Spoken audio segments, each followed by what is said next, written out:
Good evening, everyone, and thanks so much for joining us for tonight's second community discussion. I'm Michael Jackson Hymos, and on behalf of the Morgan-Wixson, we are really glad that you are here. If you joined us for our last community discussion with Corey Goldberg and Tisha Murphy, I think you found it enlightening and informative, and that's our hope with these Friday night community discussions. Every 3 weeks on Friday nights, we will be holding these discussions. They are free to anyone who wants to join. So please tell your friends to join us as well.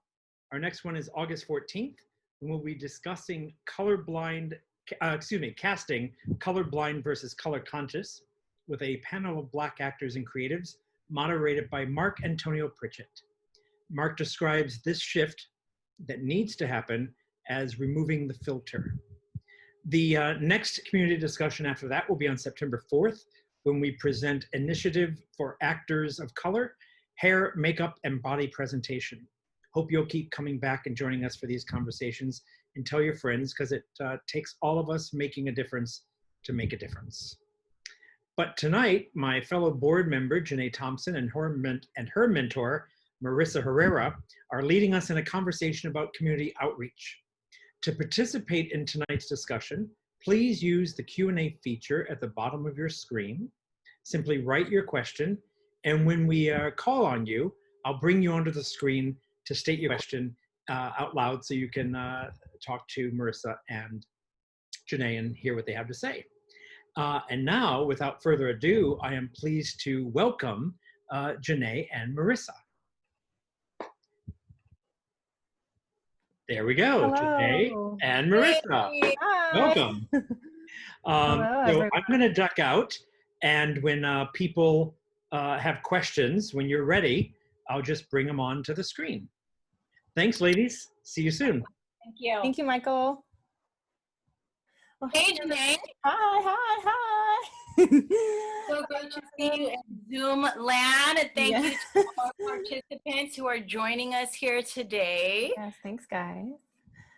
So, members of the board, fellow members of the board, and maybe a few members you might know me. I'm Jenae Thompson.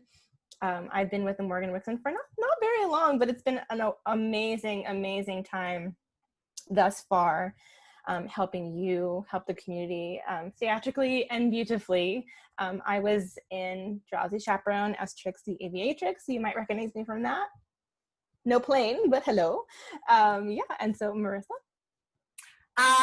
My name is Marissa Herrera. I am a third generation Chicana indigenous woman, LA native, born and raised in Azusa, California, and I am speaking from Tongva land. We are acknowledging our native land that we are all on here in Los Angeles as we hold this discussion. Mm-hmm. And I'm a creative visionary and a storyteller, and have over 2 decades of experience in arts education, as well as a professional career in theater, film, and TV. And I'm very, very excited to be in dialogue with Jenae and this entire community that is here in this really historical moment in time in all of our careers, whether you are an artist, whether you're a board member, a theater goer, or hopefully we even have some youth that are participating in today's discussion. And I want to start with a quote by the late, great John Lewis, because I think it's really important in grounding our discussion today, so that we can all kind of be on the same page. Our struggle is not the struggle of a day, a week, a month, or a year. It is the struggle of a lifetime. Never ever be afraid to make some noise and get in good trouble, necessary trouble. John Lewis. We are going to be having a very honest and open discussion with some ideas and concepts and issues revolving diversity, equity, and inclusion in the arts, in theater, and within each and every one of our own lives. I am not, quote unquote, an expert in these fields. I guarantee you that I do not have all the answers, but I'm here to help start to unpack some very important questions for this theater community to begin to ask themselves, and for each of us to begin to really excavate the issues that many of us are very uncomfortable talking about, because we have to be able to be honest about what our own bias are, our own ideas, our own life experiences. But it is the necessary good trouble that John Lewis, was talking about.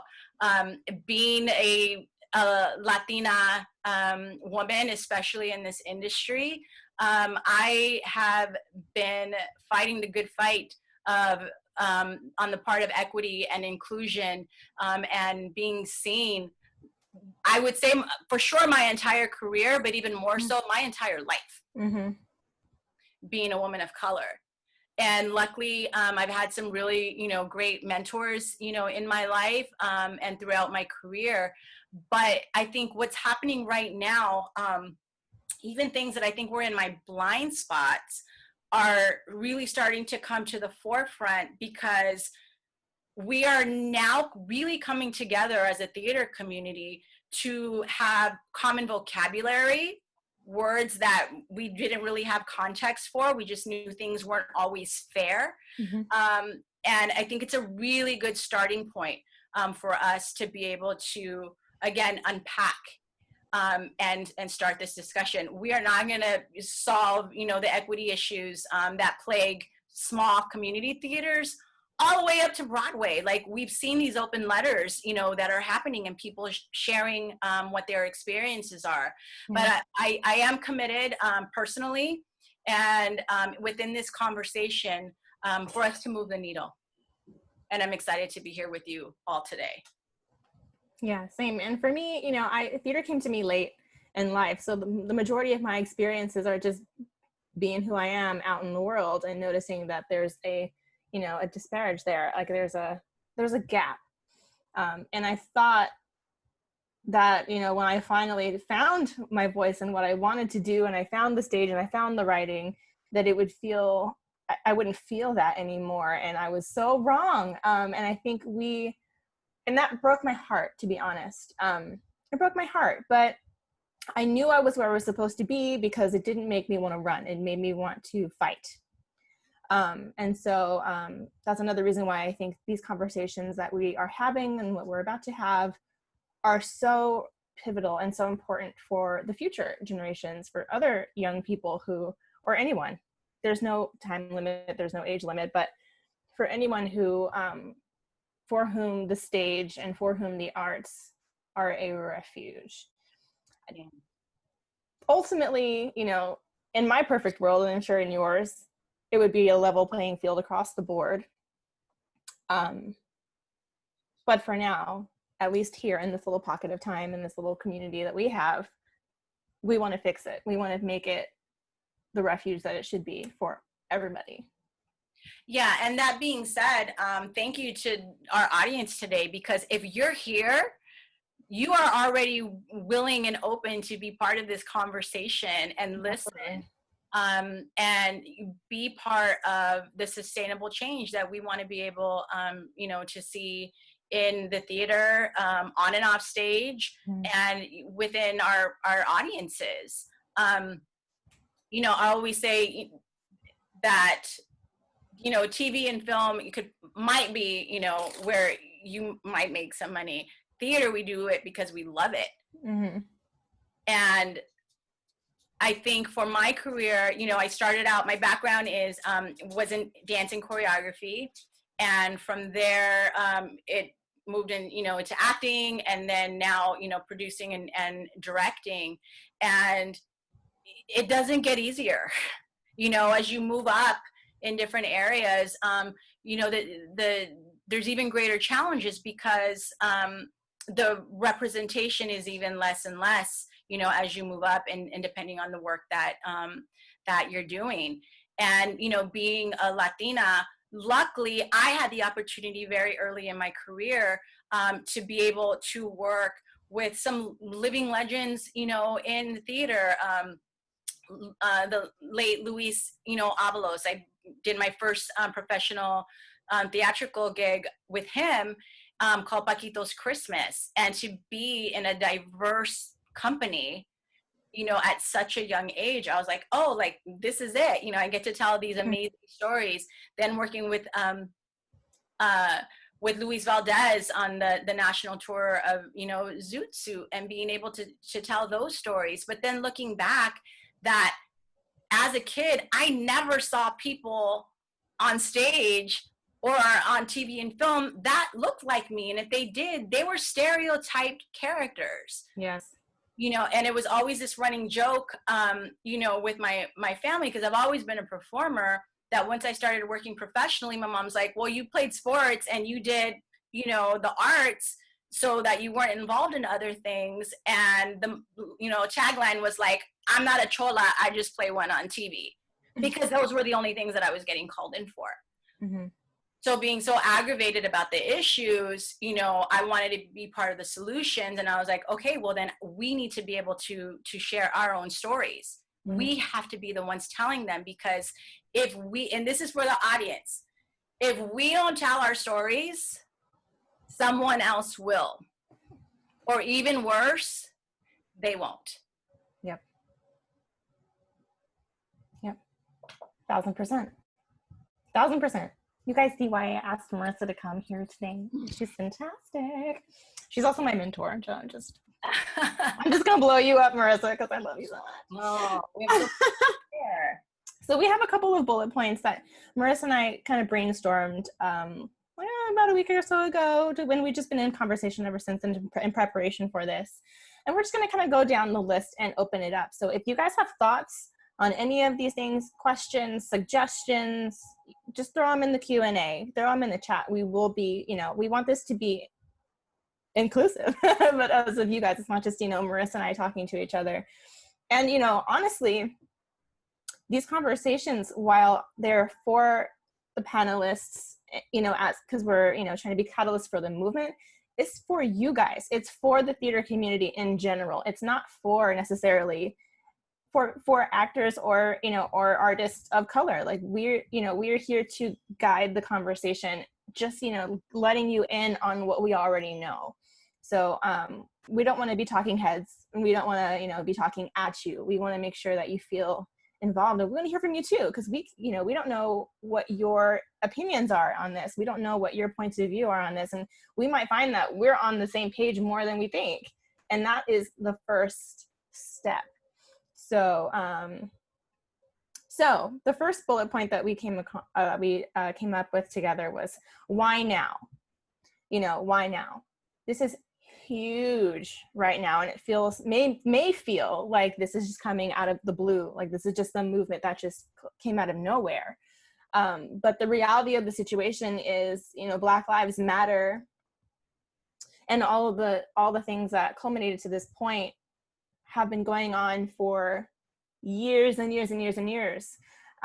So why now? Why is it important now that the theater community be so proactive about this? Marissa, what say you? Yeah, I mean, never, as we were all planning our 2020 seasons, did we think, oh, we're going to be in the middle of a global pandemic and a huge civil unrest, you know, that didn't start, but this moment started with the murder of George Floyd. And I even asked myself, like, what made it different right now than Ferguson, than Rodney King, than, you know, all these other things that we've also experienced in our life. And part of it is we were home, you know, the busyness of our everyday lives and everything, you know, that was going on. And I'm also an arts educator. So, holding space for my young artists that were experiencing, all of this in their lifetime, and social media, that we were literally watching things happen in real time. Yeah. And from that, we started looking at oppressive systems that are not just, the police or theater, but all across the board. And how, BIPOC people, and I'm going to break down, some of the acronyms and stuff just so that people know. So BIPOC is Black, Indigenous, People of Color. And we started seeing these open letters that started popping up from everywhere, from, small theater communities, arts organizations, all the way up, to Broadway, of how systemic racism and power hoarding have really impacted theater historically, but even more so right now at a time when Hamilton, just took theater by storm and changed what we've known as theater forever. And everyone's like, this is it, like, this is the show, like, everyone's, still gonna get a chance. But that's one show. So it's not like, oh, well, you guys get your one, and everyone, just keep auditioning, and maybe someday, you'll make, one of the companies. We had to start unpacking and breaking down the layers. And I think because, the call to action was on such a large level of BIPOC theater makers to come together to be able to say, like, it stops here. Like, changes have to happen, and the structures need to change. Like, there's a lot of good intentions. I think there's a lot of good intentions by people who, know that there needs to be change, or, aren't trying to be able to just, take up all the roles, or, all the, the different spots. But in order to, like, really create change, it can't be a one-off. Yeah. I don't want a seat at the table, right? Don't add, a kiddie chair, to make room for 7 for a table that was only meant for 5 people. And I wasn't at one of those original chairs. Dismantle the table and let's build a new one together.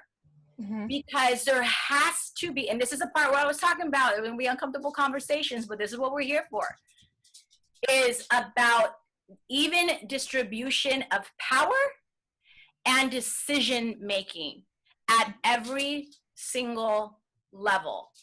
Because it's not just about, like, we're gonna, do one staged reading and we get to check the diversity, box off. It's about how do we bring this in and thread it into every level of our organization, of our theater season, of our audience. And one of the things I know that we're going to talk about, I'm probably jumping the gun here, Jenae, is how do we build the community, right? How do we invite people in? People aren't showing up because there's no space for them. Why would they want to come into a space where there's not really, feeling welcomed, or there's anything that's actually speaking to them, or shows or roles of people that don't tell our stories? So that's why I said, from the beginning, like, as BIPOC artists and storytellers, we have to have a space to be able to share our own stories. And Jenae and I met because I was co-directing and choreographing a production of In the Heights. And shout out Ariela, I saw your message, thank you. And I love Heights, I love Lynn, but there shouldn't just be one show, that we get to work on every year. It needs to be inclusive, and it needs to be in the place where you can't even pick out, like, oh, that's the diversity initiative. Like, here, is this other opportunity, for a reading. And that is a long-term goal, because we're going to talk short-term action, because immediate action needs to happen, and then long-term planning. So that's the why now for me. Black Lives Matter. Yeah. it sparked a lot, I feel, that was already in motion, but now it has the attention of the world, like you said. And you said something really pertinent, and I feel like we're just at home, we're forced to reckon with these things. And if it strikes a match in you, it strikes a match. And now look, like the whole world is on fire, and it's really amazing to see. My thing is, it'll be more difficult to reach the community if you don't work on your community first. My dad, like, I always talk about my family. I'm obsessed with them. My family always talks about the core. No matter what we do, who's invited, it's about the core. If the core is strong, if the core is nutrient, the outside will come. They will see what's happening and they'll want to be a part of it. So I feel like a lot of theaters, small or large, have to start doing the work of doing the work from the inside out. Who's on your board? Who makes the big decisions? That's going to be the biggest thing. That I know for me as an actress of color, that is something that I notice. And I have a list. I hate to say this, but I have a list of places where I just will not even waste, where I feel like it's a waste of my time to go if I audition. I paid good money for this headshot. Like, I know even if I go there and I belt my heart out and if I slay, I know it's going to go to somebody else. And the whole, we'll keep you on file thing, like there's just, it's like an automated message. I want to talk to a real person. I want to get down to the real problem. I want to, I want all of these things, not just for myself, for anybody who's trying to get into the room. So from the inside out, pay attention to who's calling the shots in every facet of your theater, not just the board, not just casting, but play selection, front of house, marketing. Do you follow other theaters of color or, people in your community? When actors come to auditions, do you really take note of who they are? The work that they did, you should be following them, follow their socials, because that's a way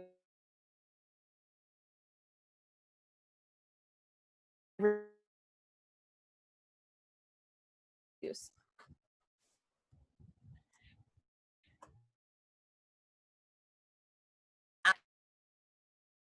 In terms of, a production, team, it was, part of the earlier discussion, that we had is that, Ava DuVernay, she was quoted in saying she did not pick up a camera until she was in her 30s because nobody ever told her that she could. And a lot of luckily, I do work with a lot of young people, that are getting their degrees in theater, getting their, BFAs, or I have a student who just graduated from high school, and she's a Latina, and like she wants to go into scenic design. Like she's like, I want to learn carpentry. Like that's amazing. Mm-hmm.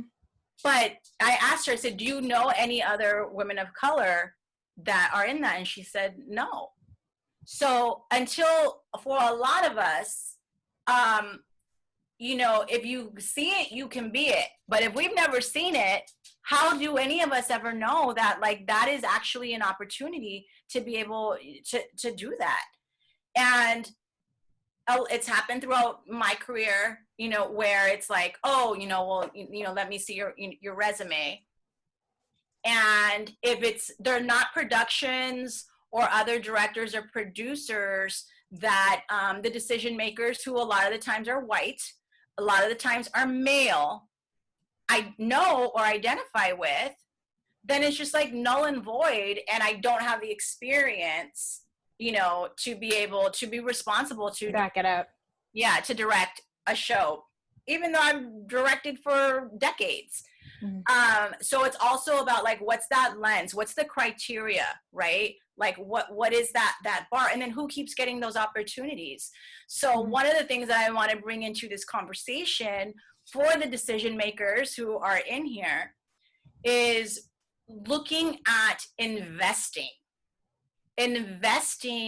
in the BIPOC community and providing opportunities and a pipeline to be able to invite people in, whether it be with, youth programming, whether it be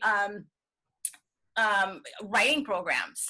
A lot of people are great storytellers, but they didn't go to school to learn to be a playwright, or they're writing from their personal narrative. And just because you don't relate to the story doesn't mean that it's not a good play and just needs some refining. And a lot of the times that's what we need. We need someone to say, we're ready to invest in you. We want you to be part of this theater community. So let's get you the resources, the training, whatever, those just little things that we need to bring it up, so that we aren't having to, answer the question well, we looked, but we couldn't find a woman of color, to be able to fulfill this position, because there are none. There are, sometimes we gotta look pretty hard here, and again, being able to, provide the resources to be able to move up into positions of power and decision making. Right. So a few things that I'm just gonna grab my notes. I feel like I'm looking off camera and it looks weird. So outreach programs, for example, Morgan-Wixson has the YES program, which is amazing. And I know that the Morgan-Wixson struggles to get, young actors and performers of color into the room. So we know that that's the issue. What are some tangible solutions, or at least, like Marissa said, short-term goals? And this is for everybody. If you have ideas, throw them out there, because like she said in the beginning, we don't have all of the answers. We want to talk to you about this. What are your thoughts on these things? So off of my dome, I had written down a few things, more outreach programming, like Marissa said, havens, educational havens, and let people know that they are welcome and that they are being invested in. So either more workshopping, more stage readings. These are amazing. Writing competitions, straight up door-to-door, researching businesses and establishments in your community and beyond, building collaborations and partnerships with diverse companies. Your old friend Google, just seeing who's in your backyard that you can link with to make your community better, with the mindset that you're just trying to make the community better. It's not checking off boxes. The goal is to get it to the point where it's second nature. It doesn't have to be an initiative. It's just boom, this is what we do. And the more that it comes naturally, and the more that you just implement these things, since we know that it's what's in your hearts to do, it's just following what's in your heart and then actually acting on it. It has to go beyond words. It has to go beyond chats. It needs to just start happening. Social media, especially since we're all cooped up in the house, is going to be a huge way to do that. And those are my thoughts on how to know your community before you try to outreach. They need to know who you are, and they need to know your heart. And then see what's out there, see what you can do, see who you can link up with.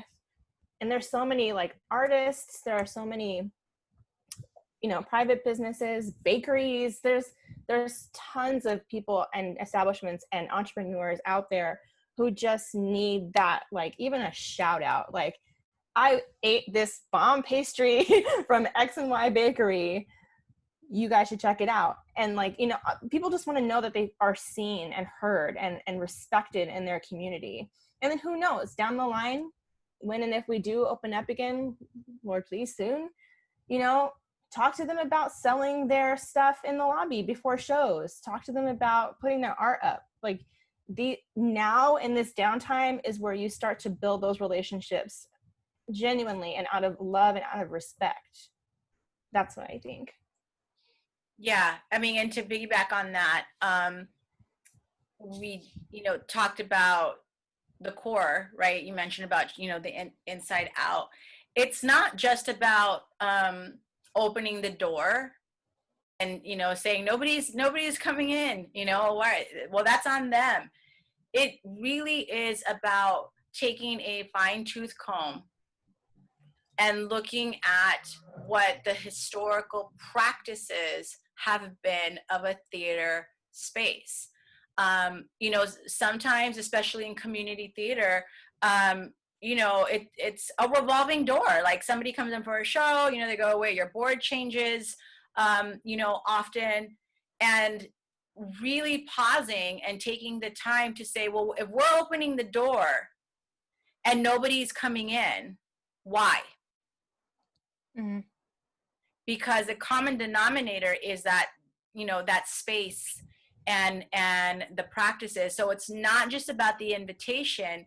Is it, because for me, is it safe? I might be welcomed into a space, you know, to say like, oh, you know, come on in, and I take a peek in, and it's like, nah. Yeah, that it is not a safe space for me. And that can be anything from not being heard, to not being valued or validated, to being tokenized. Well, you know, at least, you know, there's one, to having to fight a system within an organization or, you know, a theater that I don't want to go back to. So besides that, it's like, it's cultivating and opening the doors for these relationships, but it's also like, how do we keep them? How does this space no longer become a place that someone has to, if you're invited into a space, that means that is not your space. Right. I don't have to be invited into my own home. Right. How do we make these spaces home, creative home for our community, so that they feel safe being able to step in and knowing that the power and the decision making, again, start to become equitable, so that we all have agency. People stay and want to invest and build and create when they have agency and value and are seen and heard. Yes, absolutely. Which is why, again, I can't emphasize this enough. And I think that especially over the last year, the Morgan-Wixson has been doing a fantastic job of seeing what needs to be done, having the conversations, you know, but I think now it's time to push them beyond conversations and like this is really good groundwork. Yeah, and I think now it's time to push, not just Morgan-Wixson. I tagged a lot of the other companies in this chat. I think a lot of companies and arts, you know, in general, people who cultivate and push the arts into the world, you know, there's work to be done. So that's what I say. I think the biggest things that are going to help break this pattern in and outside of Morgan-Wixson is, like I said, working from the inside out. And number two, changing, I don't want to say change your community's view of you, but there's a lot of damage that's been done. And, you know, people may still associate us with that. Yeah. You know, and so the more that I feel the more that I'll say we, because I love this theater and I'm happily a part of it, and I can't believe it. I feel like I'm sitting at the cool kids table. I love you guys so much. The more that we are absolutely certain that our community knows who we are because we've made ourselves present, the easier it will be. Yeah. Yeah, because the Morgan-Wixson is like the only one I know of in Santa Monica, in that little hub. Yeah. You know, like, you know, fellow businesses and fellow artists and all that in your community know, like, do they know your heart? Do they know your heart outside of your mistakes? Mm-hmm. And to share what Christine Brewer put in our chat, that she loves the idea of connecting with our immediate community during this time. And this is the time. Like, when do we ever have an opportunity, you know, like, to pause in some ways to be able to do this work, to connect with the community, connect with ourselves, you know, with each other, and be able to dialogue, and to listen, right? To listen for understanding, be active. We may not all have the same life and lived experiences, but being able to build empathy and hold space for healing, and to be able to progress during this time, to be able to build together. And that's like, you know, what you just said, Jenae, about you know, people may not have had a good experience, and that's true. Like there's spaces that like I'll never walk back into, you know, again. And sometimes the new leadership there will be like, well, you know, why aren't you working here? Like, you know, what's going on? And they don't know the history of it. And as decision makers, as board members, as executives within any organization, we may not be responsible for bad experiences that have happened historically before we ever came into these spaces, but we are absolutely responsible to remedy and to make new connections within the spaces that we now occupy. And that doesn't just go for, you know, white identifying people. That goes for all of us. You know, as a Latina woman, I acknowledge my privilege. There is a lot of learning that I have done during this time, and having to acknowledge my, you know, biases, or how I approach situations, or new ways of doing things. So I think this is the why now, right? This is the why now, and this is part of the community building component.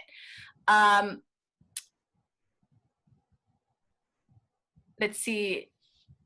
Michael, how do you get the word out that things have changed and we'd love to have you back? For me, and then Jenae, I'll let you chime in on this. I would say walk the walk. You know, especially if there has been a lot of damage. We as theater entities, we have to do the work to build the trust back with those communities to be able to welcome them back into the space. So part of that is, you know, extending the opportunity and asking the community, what do you need from us to feel safe in our space again? Because we may not know, and they may not know, but that's the opportunity for dialogue, to be able to start those conversations. And you know, they may say, we want to be able to, you know, come in and use the space to be able to host our own dialogue or do our own reading. And that's walking the walk, to be able to build that trust so that they can come in and experience that things are changing. And I just want to give like a public acknowledgement to this company, because I know you've already started doing this DEI work like last year. Which is so important and so valuable, because you were invested in creating new opportunities to bring a new community, you know, into this space, which speaks volumes. So kudos, you know, to the company. Next question from Daniel. I wonder about how we go about answering the question of whether actors, especially actors of color, feel that the Morgan-Wixson is a safe and nurturing space for them. Could we maybe send cast and crew surveys at the end of productions where we can ask them anecdotally how they felt and what they thought about their experiences? Yes. That's amazing. Jenae, you want to tag on that? Absolutely. I'm going to write that down. Shoo, Daniel. I love Daniel. Polling 1,000%. That's the best way to know how to make a change or make sure that people know that there's initiatives in place, is just to tell them and to actively ask them how they feel about it. You know, right now, I keep coming back to social media because like that's what's at everybody's fingertips right now. But like even like if a newsletter, cultivating a newsletter, or like reaching out to people who have auditioned for you in the past, or what Daniel said. Yes, and going back to something that Marissa said a little bit, what they need.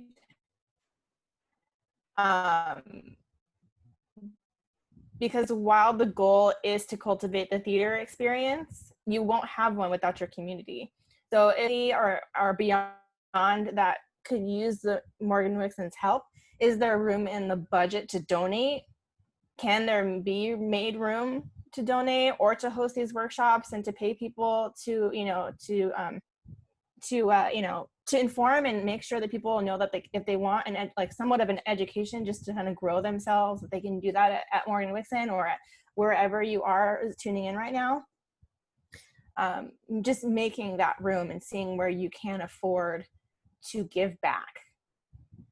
Yes. And then Michael did add, we do want to make this interactive. So I was Yes. just answering these questions because it was like Brilliant. responsive to this. If you have a question, put it in the Q&A box at the bottom of your screen, and then Michael will be able to call on you so that we can hear from you and be able to dialogue. But so go ahead and put those in the Q&A. And then Nico expressed, the same thing. So that's great. We're already generating, these out of the box ideas. He said, this is the important part. It would be help in examining the process, especially when we think of the things we're doing well against the things that might not even appear on the radar. And then Chrissy said that she was working on it, and then COVID, which that rooted everything. But that's a really good point, Nico, about we don't know what we don't know. Yeah. Right? And we don't know what we don't know And so a lot of the times, people think, oh, well, everything is great for me because that's your experience and that's your lens. But not everybody in the company is having that same experience. So I think anonymous surveys are really valuable and important, but that can't just be it. And again, starting from the inside out is how much are you willing to risk to create long-term, equitable change, inclusion, and diversity. And it's going to mean shifting everything. It's not just like, oh, we're going to add this like little thing here and keep our structure. A lot of these structures across every company, not just in the arts community, they need to be dismantled and they have to be rebuilt so that people are able to be part of the discussion from the beginning, to be able to inform, how things are going to be set up so people can have a good experience, so that at some point, those anonymous surveys, hopefully won't even really be necessary. Right. It's good to have them now as you're starting this process to be able to inform. But again, remember I said I was going to have the answers, but I was going to ask a lot of questions. What are you willing to do, with those surveys? So if anybody has any questions, if you can put them in the Q&A, that would be amazing. Yeah, there's one more thing I wanted to touch on before we really dive in and talk to everybody and open up the floor. I have a note here that says get specific. It says share our experiences, which we have. I mean, we could go all night. Between the two of us, we got like an 85-year-old career. But get specific as to what discrimination looks like, does not look like, and its subtleties. Yeah. It's going to get convoluted and difficult to know what you're avoiding if you don't like what Marissa said. You don't know what you don't know. So those are important and hard questions to ask, not only ourselves, but the people we come in contact with, people we work with, past, present, and future. Marissa, do you have any thoughts on that? What does it actually look like? I mean, there are obvious, microaggressions and things, but does anything come to mind to you, things that people can look out for, in their words and thoughts and actions moving forward that would be discriminatory, either intentional or not, but that would be discriminatory and be a deterrent in this goal and in getting people in the door and making sure that they know that they have a place at the table, that the table is built for them and for everyone? Oh goodness, that's like boom, you're welcome.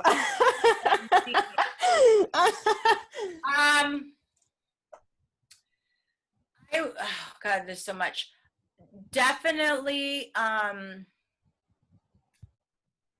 think tokenism is a big one because that is something that is tangible. You know, microaggressions are always those things are like, did they just say what I think they said? You know, or maybe they didn't mean it that way. And that's what I said, you know, there's always good intentions. You know, sometimes things are said and people didn't mean it that way, but it was a way that it was received.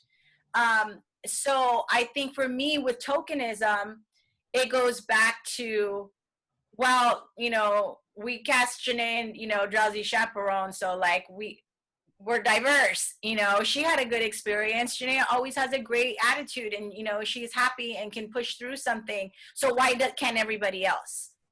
Right. And I think that's a big one that's tangible that like you can kind of, you know, identify in that. Also,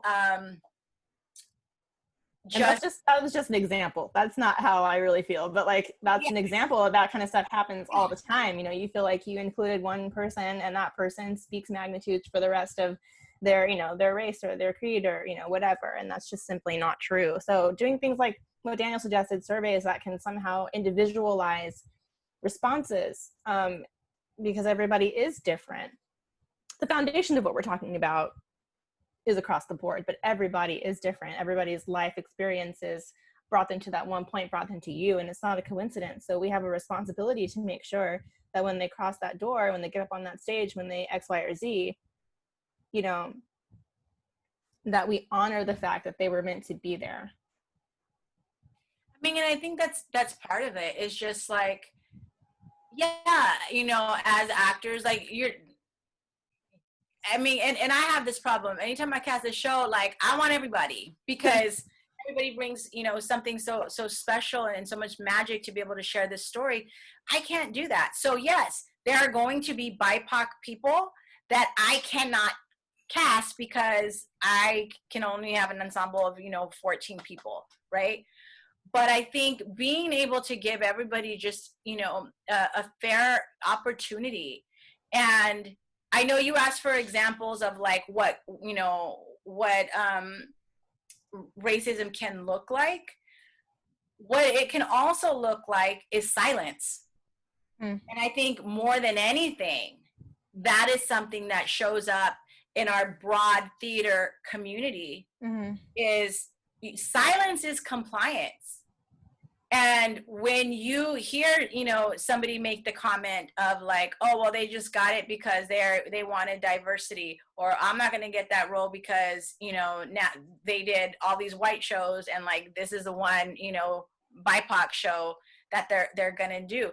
So many times people don't want to get involved. They don't want to feel uncomfortable. A lot of the times they're people that we know and love. I mean, in theater, like we're family, right? Like, and you're just like, oh, they didn't mean it like that.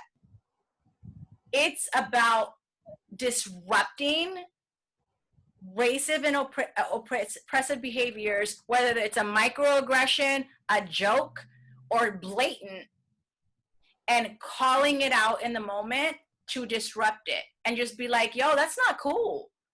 Like, and I don't want to hear it again. And that's where it starts. You know, we always feel like, well, what can we do? Like, this is a historical, long-term, it shows up in every area of our lives as BIPOC. Don't think somebody's just coming in and like having that one experience, you know, in your audition. This is what we deal with every day in every facet of our lives. But what you can do, and this goes for everyone, including us as BIPOC people, is that when you see it, disrupt it, call it out in the moment and just say, that was, you know, homophobic, that was racist, that was, you know, divisive, that was a microaggression, not cool, and boom. Because that is how we're going to start to dismantle. If you want to build trust, be a white person in the room that stands up for a person of color. And make sure that the repercussions are real. You know, it's not necessarily punishment. it's like, but it's not a swat on the hand either, that you take it very, very seriously. If you got to write it in contracts, if you got to have an introductory, like, this is what this is, and there's the door with all the love in our hearts, do that. How do we do that in respects to the community, in respects to outreach, in respects to being proactive in the theater community? What are some things, some red flags, some things to look out for in ourselves? You know, how do we apply the same question to community outreach? What say you? What say any of you? And what about like how some ways, Jenae, to, you know, the community, but also bringing BIPOC creatives, you know, into, you know, the space, like being able to bring in those new writers and, you know, choreographers and directors? Like, what are some other ideas for outreach for that? Top of my head are things that have already been said. Invest in them. Cultivate an educational space, either on Zoom or when we open up again. More workshops, writing competitions. Follow them back on social media. When you have people in the room that are absolutely fantastic, pay attention to who they are and what they do. Mm-hmm. Make sure they know you have their back. And that doesn't mean that they are guaranteed roles on stage or backstage or in the room or on the board. That's not what that means. For example, like, you know, when companies of note or not of note, when companies or, you know, whomever follow my socials and I can see my insights and they engage with me, with my company, with my website, I remember that. I want them to be a part of my world and I want to be a part of theirs. I think that is huge, and I think we kind of underestimate the power that that has. Just a quick, like, you're doing amazing, and you don't even have to say anything. There's so much power behind that. So I would also add, get out of your theater. It's not just about bringing people in. You know, you're talking about engaging in social media, which I think is important and really like one of the only ways we can like get out right now. Right now, yeah. But go to another reading. You know, go see another play that is not in your theater space, mm-hmm. and find out like who is cutting edge, like who's next, who got next, mm-hmm. because there is so much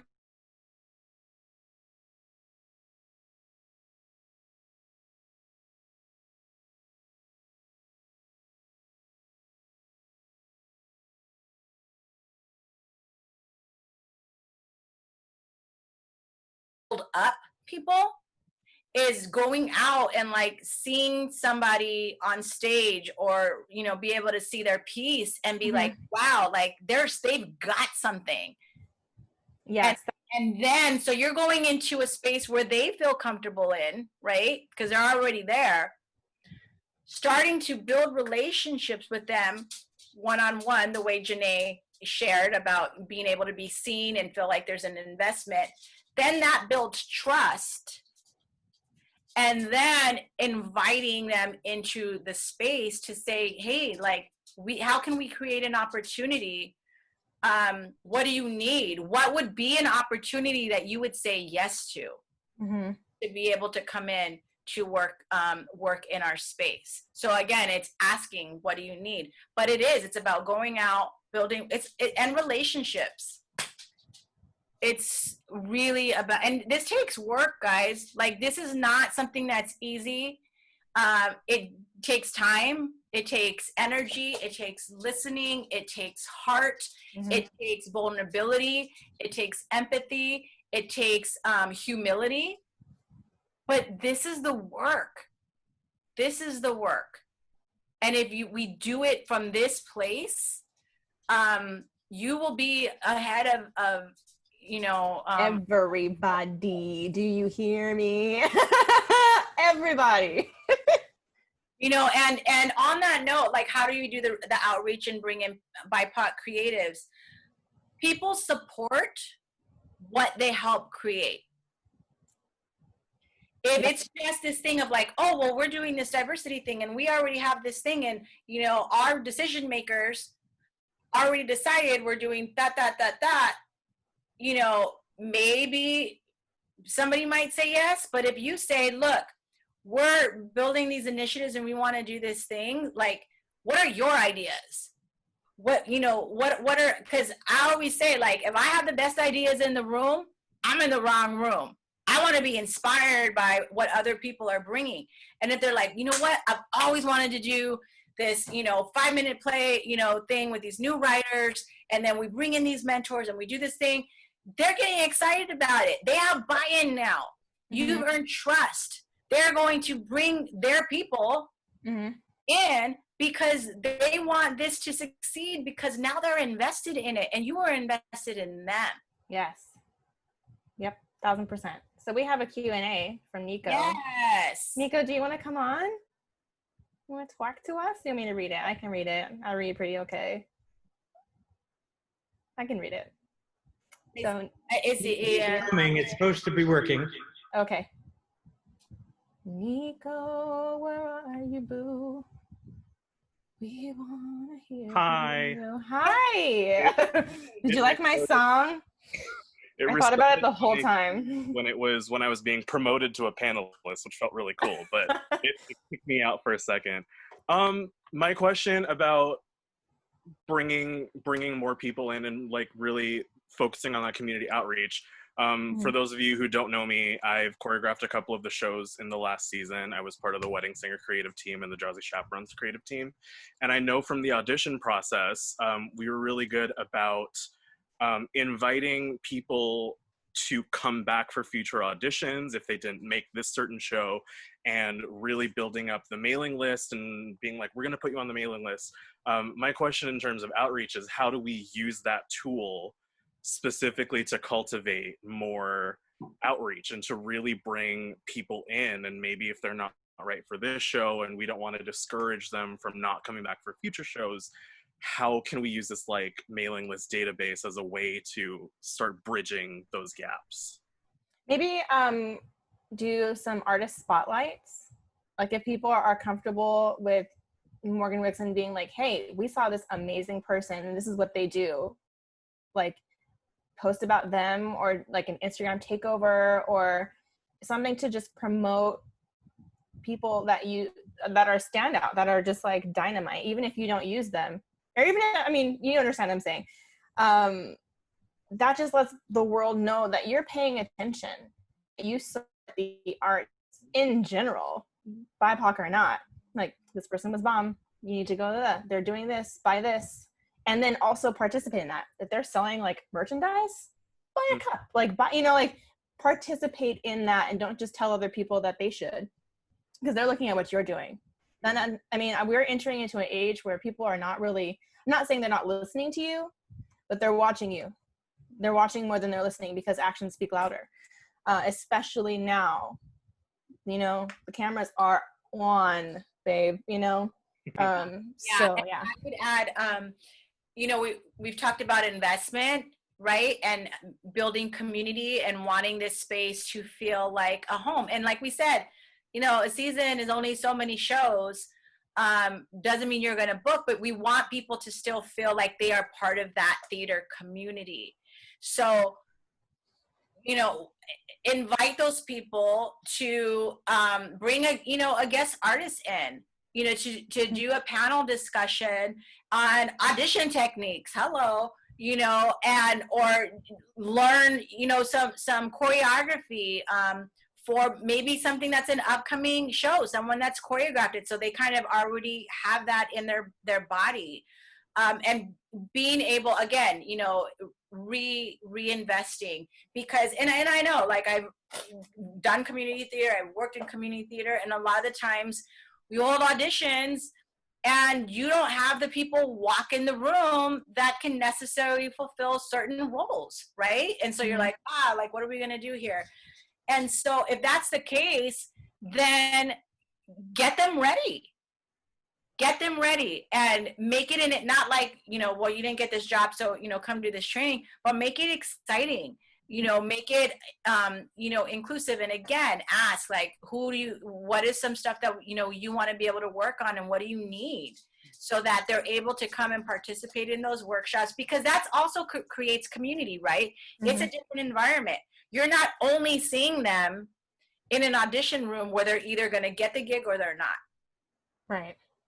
And also that's added pressure being in the room. I mean, most of us are artists and actors and, what have you, in one way or another. Like, think about how you feel when you walk into a space. It's, it's so funny. This feels so much bigger. It is huge, but the core, always talking about the core. Thank you, Dad. The core of what we're talking about is the golden rule. The golden rule.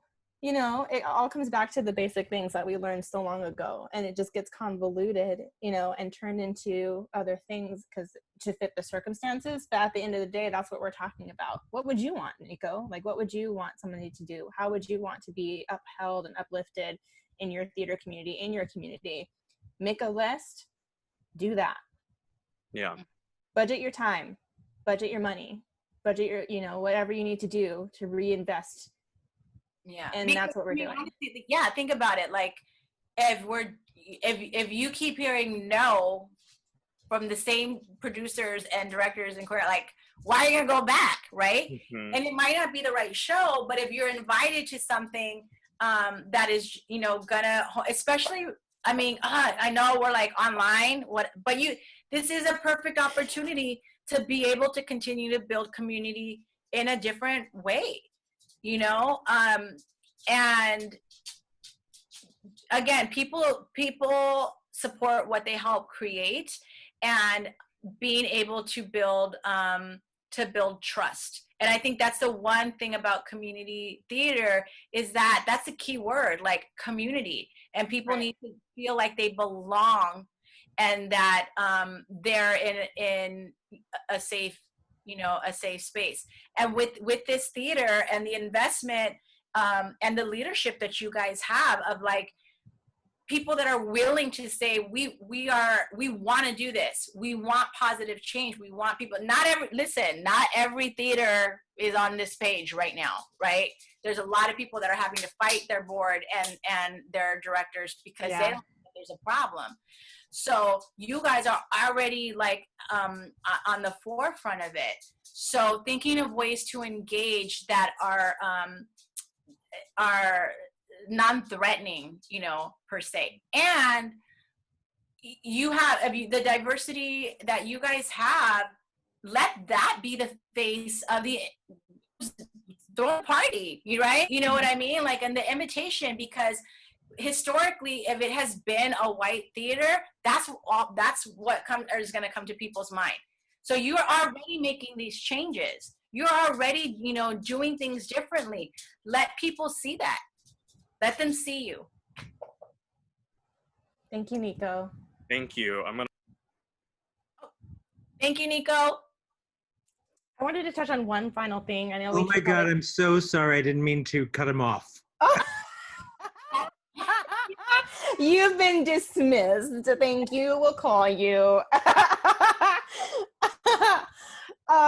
I know we're past the hour mark, so we're probably going to want to wrap it up really soon. But I just had one thing I wanted to pose to everybody watching, because I had an idea. If we came together as a community, even just within the Morgan-Wixson or wherever you're dialing in from, whomever you represent, to pick 5 core values or 5 core topics that are about diversity, inclusion, and equity, and rotate them amongst the board or rotate them amongst theater groups, and just for accountability's sake. So like if August, the Morgan-Wixson, were focusing on, I don't know, Marissa, what did I say on the phone the other day? On diversity in casting, making sure that was their priority, amongst other things for that month. And then the next month, the next theater takes that on, and, just like a wheel of accountability. Even if it were just, I'm going to use the Morgan-Wixson as an example because I know how we roll, but like even if it were just 5 topics that were doled out amongst the different panels on the board. And then at the board meetings, we discussed how each group implemented that month, to throw out ideas and just to make sure that we stay on top of it and it's not just like a moment. You know what I mean? I don't know if I'm making sense. If anybody has any questions and wants me to expand upon what I'm talking about, but I think that could be really good. And it could go bigger outside of Morgan-Wixson. You know, I feel like Candlelight and Glendale Center Theater and so on and so forth, you know, rotated these topics and ideas and made sure that we as a actual theater community held each other accountable. I feel like that could be something. Yeah. What do you guys think? Hi, Daniel. Hi, sorry. Hi. I totally agree, Jenae. I think that is a great idea. But I also just had 2 quick comments that I wanted to interject. The first one was all of these ideas about outreach and, you know, workshops and those types of things. I think they require budgeting, and I just wanted to Yes. make sure that I said that out loud. I feel like there needs to be created in sort of like an annual or monthly budget or something, efforts towards that effort. Otherwise, I think it will be very difficult to accomplish. But the other thing that I wanted to say is that as with many community theaters, some of the production team members are within, quote unquote, the Morgan-Wixson community, and some of them are not. Some of them are brought in and are new to the community. And I think that there's a lot of work that can happen there. I think that we can do specific to reach out to directors and choreographers and music directors and so on of color. But I also think that if we want them to be part of our diversity initiatives, then those conversations need to happen really, really early. They might even need to happen all the way at the point when directors are selected. You know, Yes. every year there's a director selection process. And if these issues matter to us in terms of which director we choose, then I think that will affect how the rehearsal process is and how the final product is and all of those things. Yes.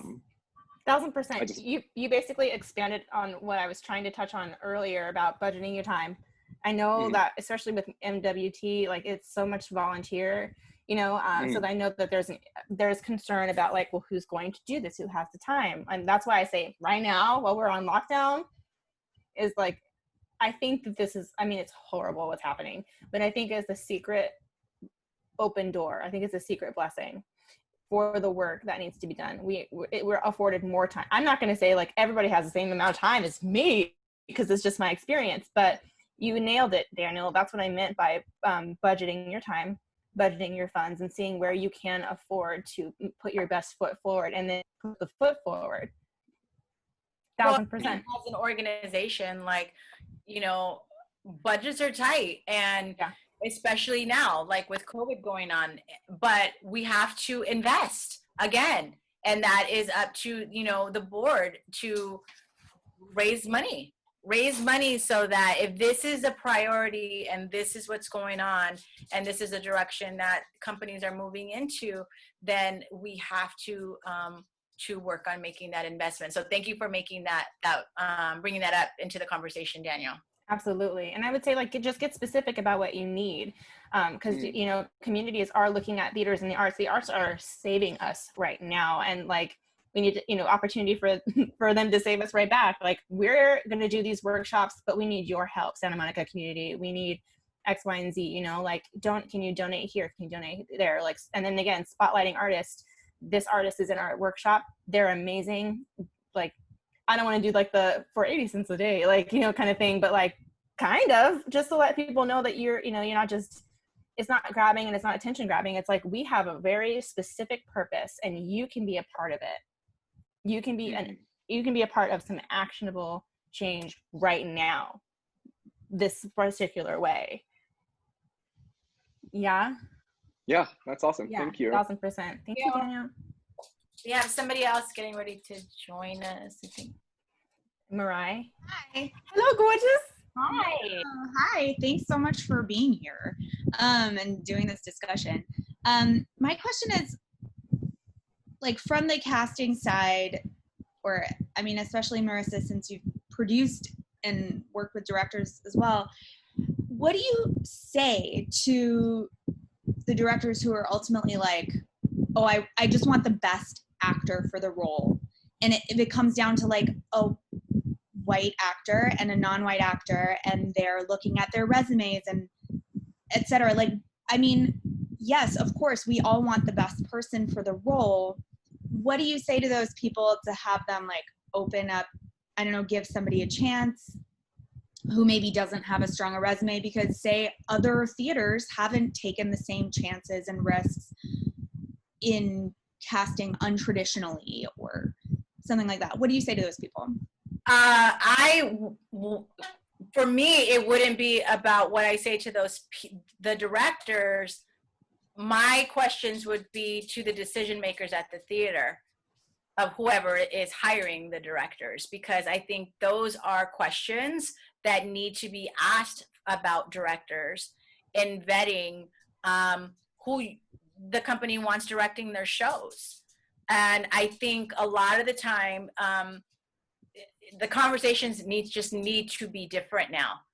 And it's not so much about like no white actor is ever going to be able to, you know, do theater again because everything has to go to, you know, a person of color. But yeah, if the board is interviewing directors and somebody absolutely off the bat, you know, is just not inclusive at all, they shouldn't be directing the show.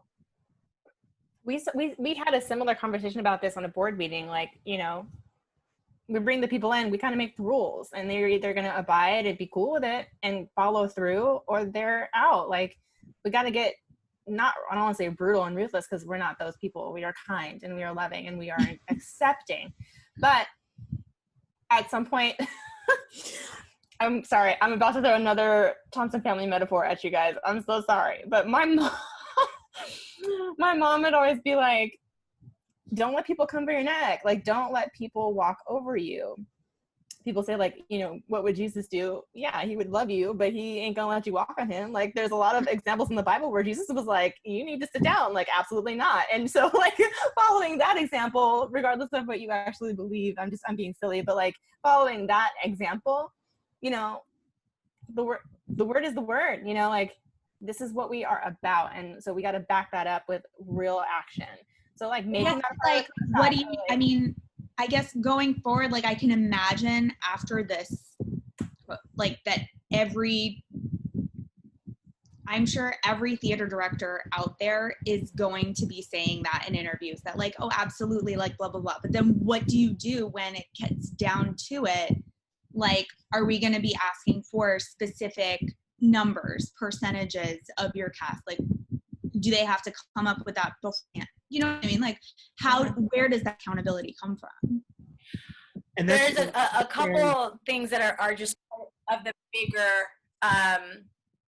you know, discussion that are happening from community theaters, you know, again, you know, all the way up to Broadway. And when we're looking at systemic and oppressive systems across the board, not just to theater, there's three things that really tend to show up. One of them is urgency.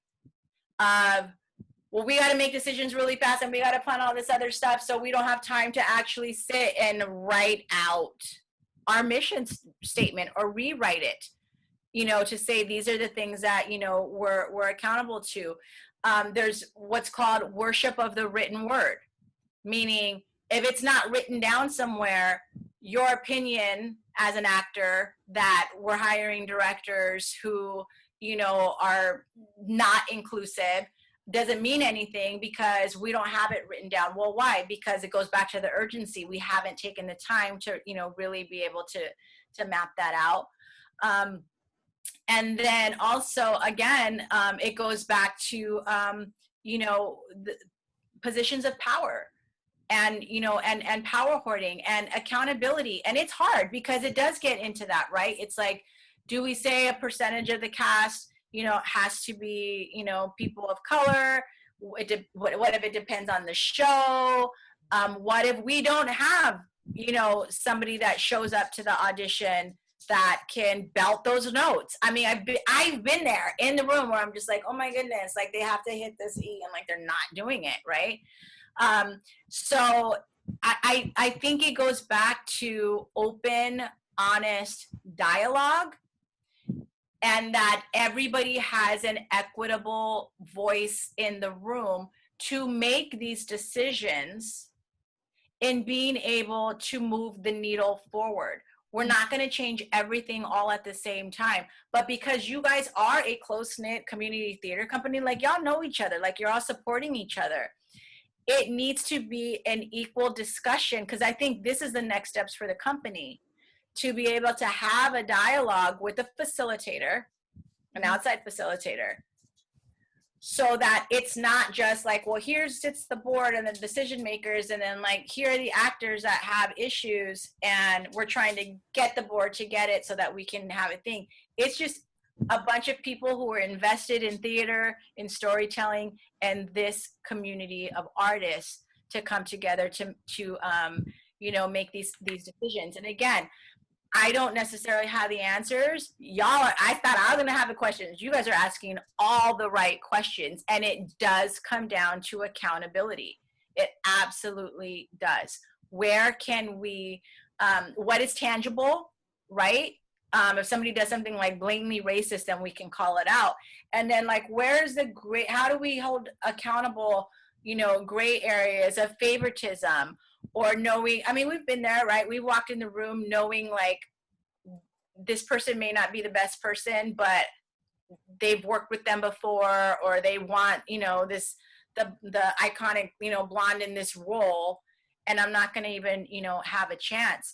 So it's really about open communication, being honest, and being able to have hard conversations. And that even goes for BIPOC people.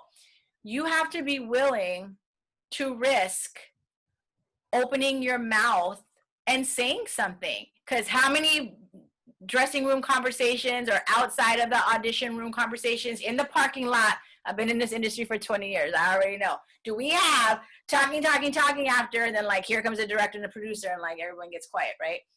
We have to be willing to come to the table and constructively. And with that, it is not just the responsibility of your director or your board to have all the solutions.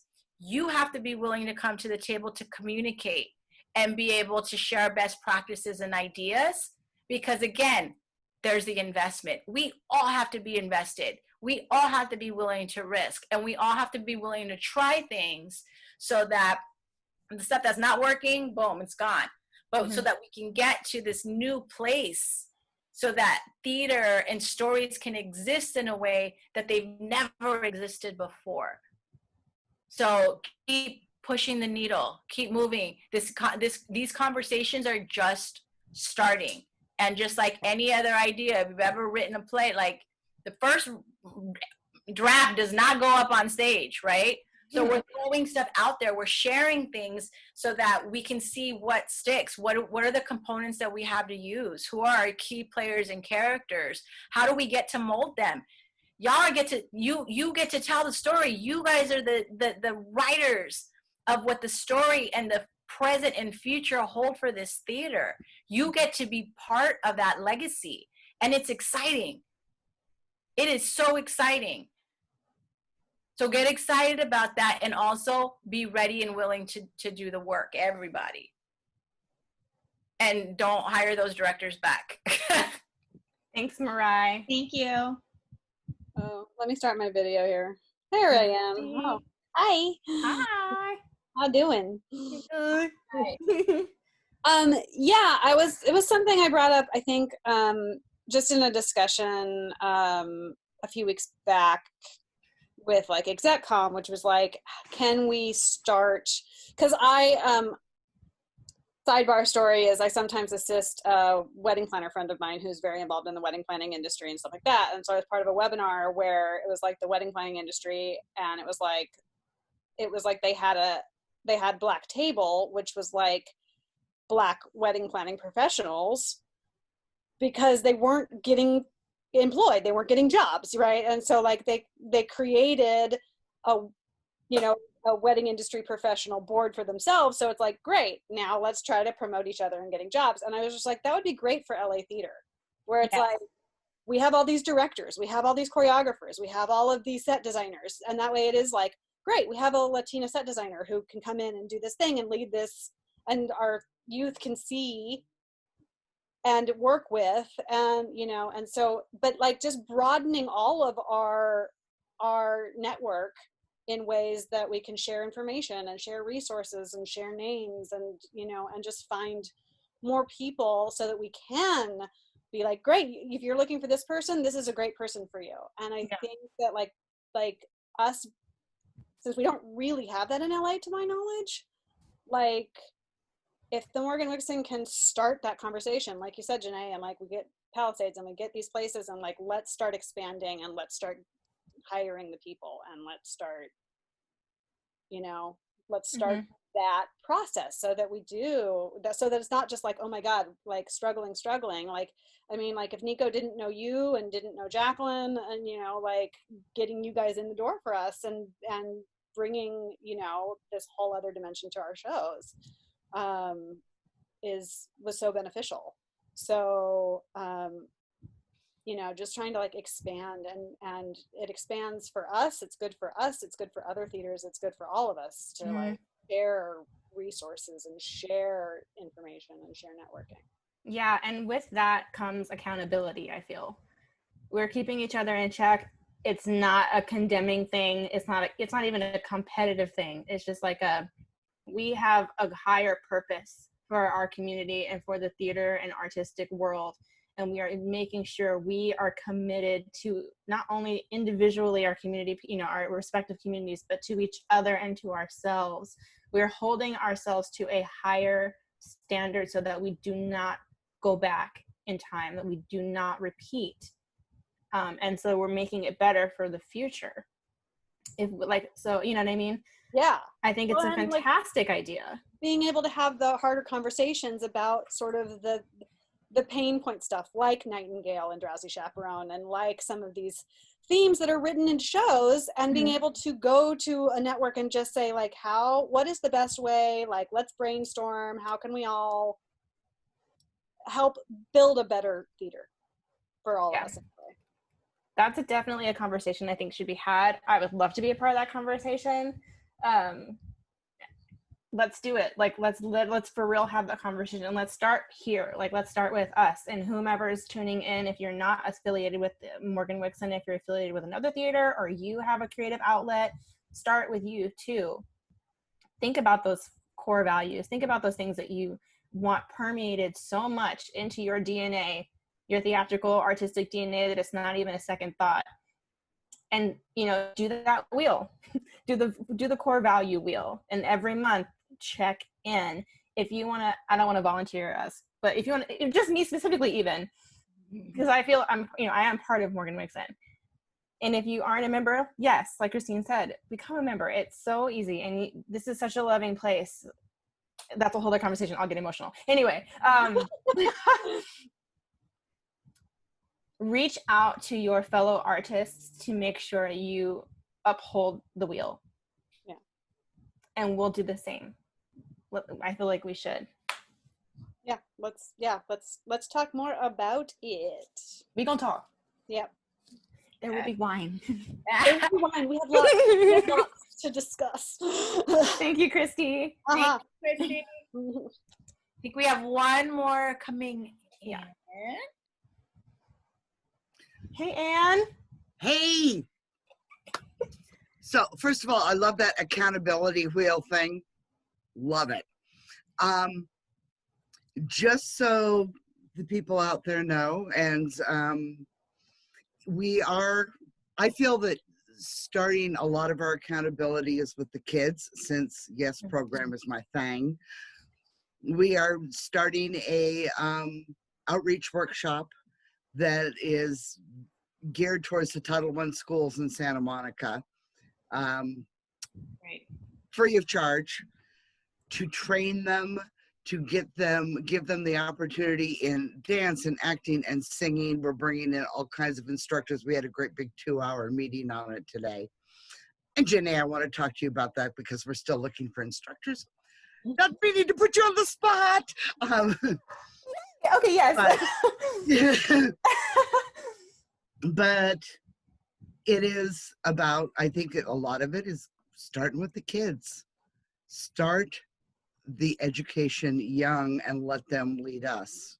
Yeah. I could use some leading myself. So Yeah. anyway, just wanted to let you know that since Jenae had mentioned yes earlier, and workshops, that's right now on the S committee, our number one priority. Yeah, and thank you for sharing that, That's Anne. amazing. You know, that's what talk about investment. Wow. You know, and that pipeline, you know, to think about having a director that, I just got the chills, that said, hey, I found my voice in art as, you know, as a kid. I grew up in this theater. I learned lighting. I learned design. I learned to be a director. And this is my home. That is what we want to do, because then we're not having to invite people in. This has always been their home space. Well, and that's the you point. have that. We have that now with a lot of white kids. Mm-hmm. And why can't they get into the YES program, into the shows? They don't have the experience or the training because they can't afford it. Yep. So this is where we've said it's time to get out there, because we have the time, and we'll do it through Zoom, and it'll be very interesting. Yeah, it's to possible. offer these workshops out to all these kids that can't afford this stuff. Yeah, and that's a great point, because that's what we're talking about is equity, right?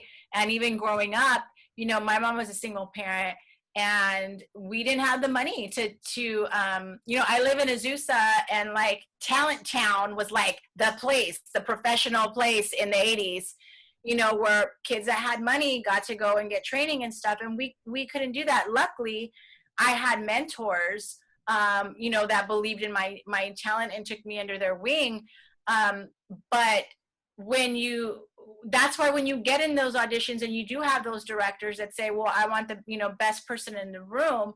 Well, even if you're looking at kids that are getting ready to, you know, apply for college and are auditioning for these programs, they didn't have the private vocal training and classical music, or can't even, you know, sight read or do any of these things. There's raw talent, but they're not ready for those programs. So who ends up getting in? The people that could afford it back then, and then can afford school. And then those are the people that show up in the room that are the best ones in the room, right?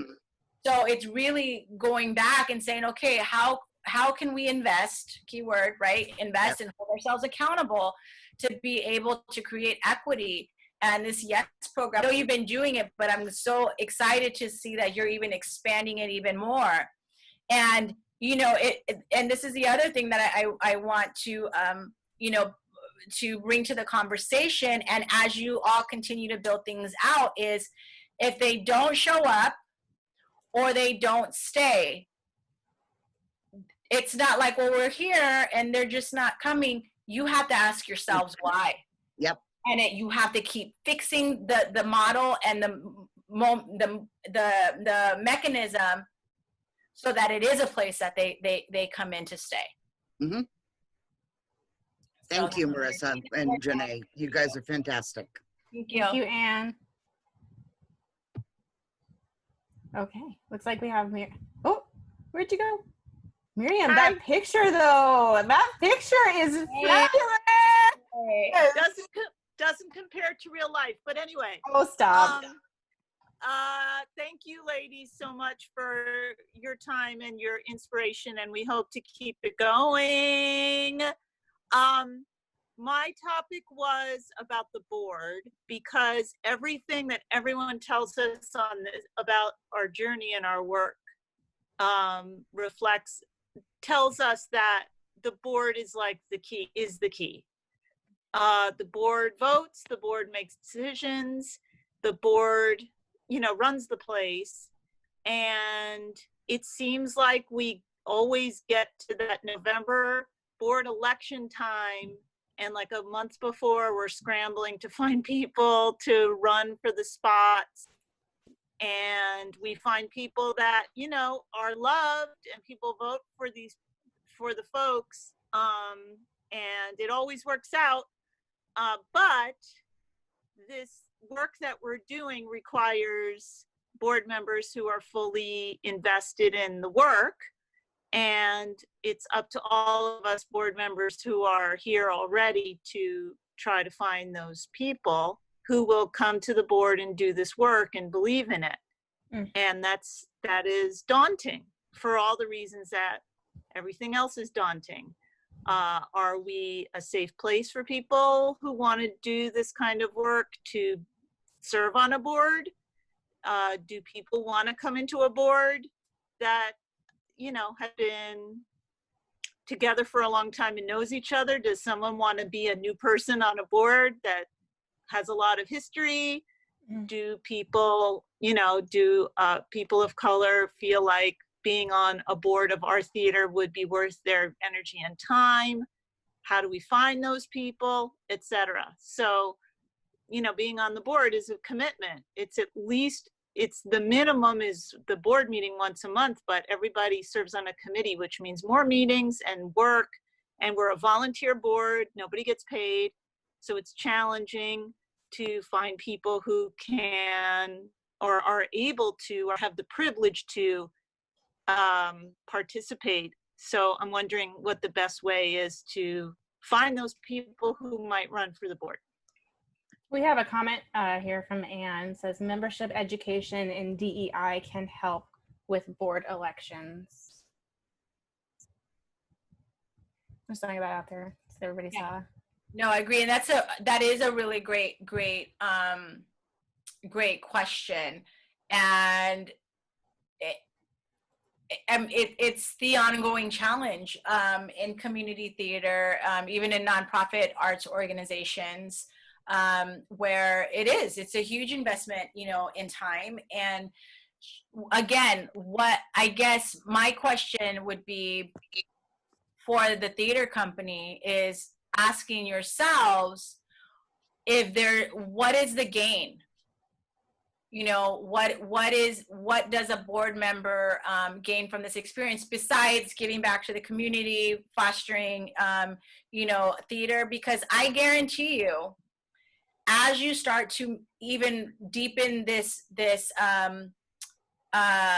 shift, this cultural shift within the organization, and you're able to build trust and show results that we are building the YES program and we are going into Title I schools so that we can build this pipeline for young BIPOC artists, that we are looking at our season in a new way and being able to, you know, provide different workshops and show equity. That's going to attract a different audience to your board. Because if they see that you're doing that work, they're like, oh, they're already on that ship. Mm-hmm. That's the ship I want to be on. The old ship, I'm fine right here, because there's a difference between coming into a position of leadership and power where I'm going with the flow and looking at an all-white board that a lot of, you know, just to call it what it is, a lot of board, they're older theater goers, there's an old narrative, you know, there's been a way of doing things, and we have to be able to change the narrative, break the paradigms. And sometimes I've been invited to things and I'm like, that's a lot of work right now. I can't be the only one. So maybe I can support in other ways, but I can't make that commitment.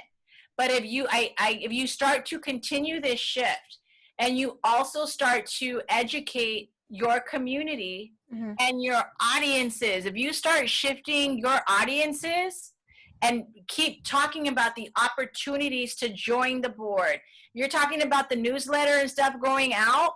If you have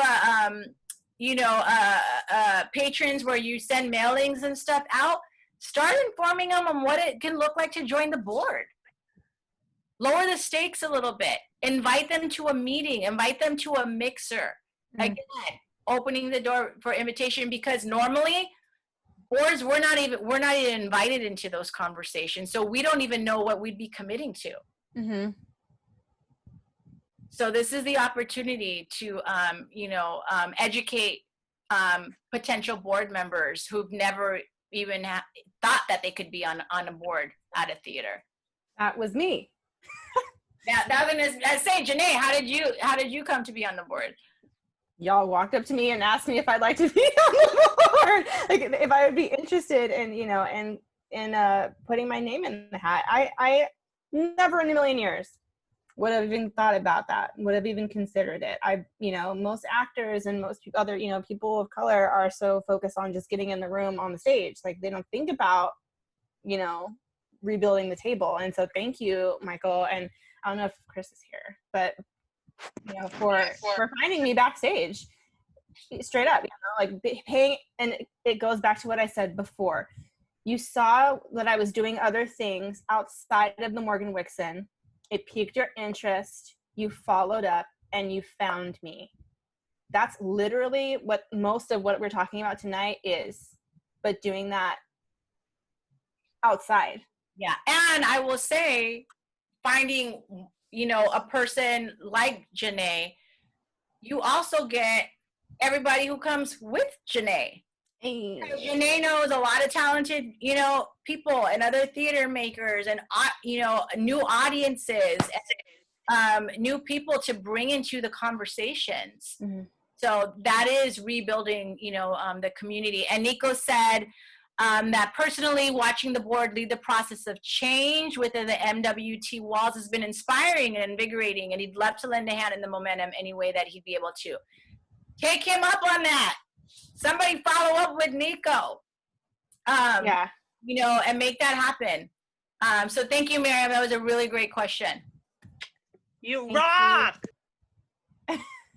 All right. Well, I think I don't know about you, Marissa, but I'm happy to continue these conversations and questions, for a few more minutes off of the Zoom, so we can let you guys go and enjoy your Friday evening. But unless there's something super pertinent and that's poking you and your spirit is led, I think we're about ready to wrap. Yeah. Yeah, I think so. I just want to again, say thank you, Michael. For welcoming me into this space, Jenae for the invitation as well, and thank you to this theater community for inspiring me. This is the change that we want to see, guys, girls, and whatever you identify as, and it really is these open conversations of being able to say, how do we move the needle forward?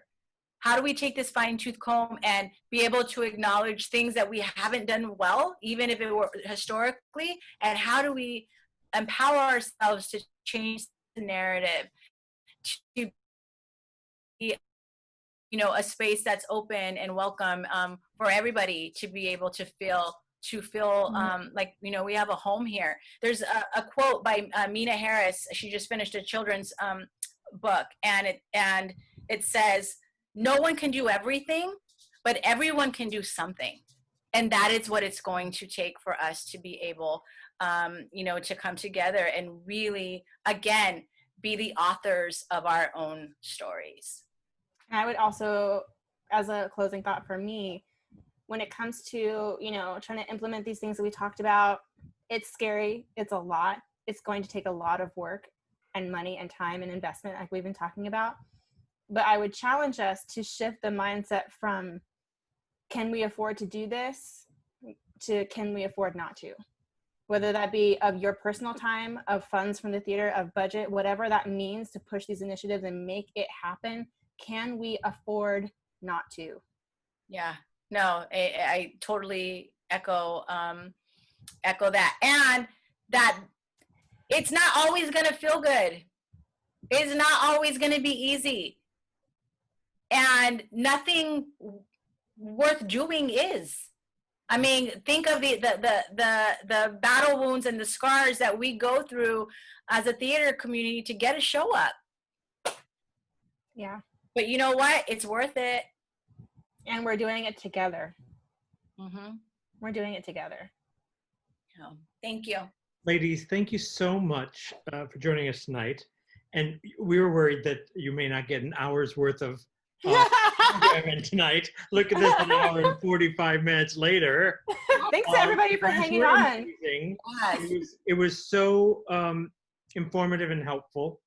Good. I want to real quick remind everyone that our next community discussion is on August 14th, where we talk about colorblind versus color conscious casting, removing the filters, which is going to be led by Mark Antonio Pritchett, who was supposed to be directing Music Man this summer. And so please come back and join us for that one. All the other Fridays, we have our readings. And you know, about these community discussions, if I can make a plea to those who are listening, I have found both of the two that we've had so far so informative and so great. And the only way to keep the word growing and getting out there is by having more people hear it. Mm-hmm. And so, you know, when you decide to register, and thank you so much for doing so, ask 2 friends to register too, because it's really great, the people that are here, and I'm so appreciative that you are here tonight. But I know many of them are already on this path and already wanting the change, and we need to bring other people in who need to hear these conversations. Corey and Tisha last time, and Jenae and Marissa this time, and it was really, really special and informative. So thank you, ladies, and bring friends next time. Yes, and they don't have to be theater makers. No. Okay. You know, we talked about building the community out and outreach.